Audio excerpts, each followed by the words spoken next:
কচকচে নতুন ২০ টাকার নোট বিক্রি হচ্ছে ৫০ টাকায়, ৫০ টাকার ১০০ টাকায়, আর ১০০০ টাকার নোটের বান্ডেলে বাড়তি গুনতে হচ্ছে ৫০ টাকা। বঙ্গবন্ধুর ছবি বাদ দিয়ে বাজারে আসা নতুন ডিজাইনের এসব টাকার বান্ডেল মিলছে খোলা বাজারে। ৫০ টাকার নোট কত বিক্রি করতেছেন? চাহিদার তুলনায় খুবই কম নতুন টাকা ছাপার কারণে চরম সংকট দেখা দিয়েছে বাজারে। ব্যাংকের শাখাগুলোতে গিয়ে নতুন টাকা না পেয়ে ফিরে যাচ্ছেন গ্রাহকরা। অনেকটা বাধ্য হয়ে গুলিস্তানের ফুটপাত থেকে দ্বিগুণ দামে কিনতে হচ্ছে নতুন টাকা। এই ঈদে জামা জুতো অ্যাক্সেসরিজের ডিসকাউন্ট। বাংলাদেশ ব্যাংকের বাইরেও সোনালী, জনতা, অগ্রণী, রূপালী, পূবালী ব্যাংক সহ মোট ১০টি ব্যাংক এবার সরবরাহ করেছে নতুন টাকা। এদিকে খোলা বাজার থেকে দ্বিগুণ দামে কিনে ক্ষোভও প্রকাশ করছেন কেউ কেউ।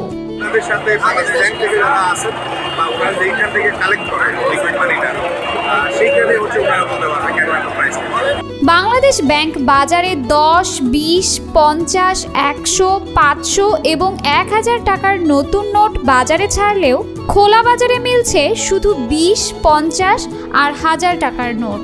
তবে সরবরাহ কম থাকায় এবার টাকার চাহিদা বেশ তুঙ্গে।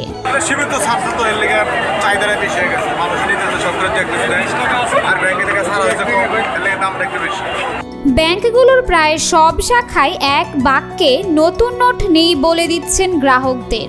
কিন্তু খোলা বাজারে নতুন নোটের পরিমাণ দেখে বোঝা যায় গ্রাহককে না দিয়ে খোলা বাজারে চক্রের কাছে বিক্রি হয়েছে নতুন নোট। নতুন বেড়েছে ২০, ৫০ আর ১০০০ টাকা নোট বেড়েছে। ১০০০ টাকা নোট ১০৪০ টাকা, ৩০ টাকা বিক্রি হচ্ছে। আর ২০ টাকার নোট ৩০ টাকা, ৩৫ টাকা, ৪০ টাকা বিক্রি হচ্ছে। ৫০ টাকার নোট ৬০-৭০ টাকা বিক্রি হচ্ছে। ঈদে সালামি, উপহার কিংবা দান করতে আনন্দ আরও বাড়িয়ে দেয় নতুন টাকা। ছুটিতে বাড়ি ফেরার আগেই কর্মজীবী মানুষের ভিড় বেড়েছে গুলিস্তানের এই ফুটপাতে। তবে অনেকেই বিভিন্ন ব্যাংকে গিয়ে টাকা না পেয়ে এসেছেন এখানে।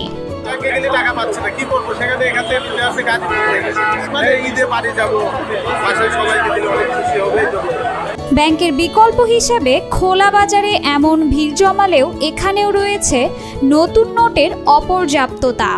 আবার কিছু নোট লাইনে দাঁড়িয়ে মিলছে, তাও চড়া দামে।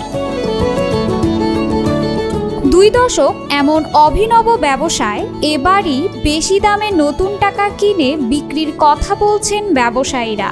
বাজারে নতুন নোটের সংকট বলেও দাবি তাদের, আর তাই নতুন টাকার দামও এবার চড়া।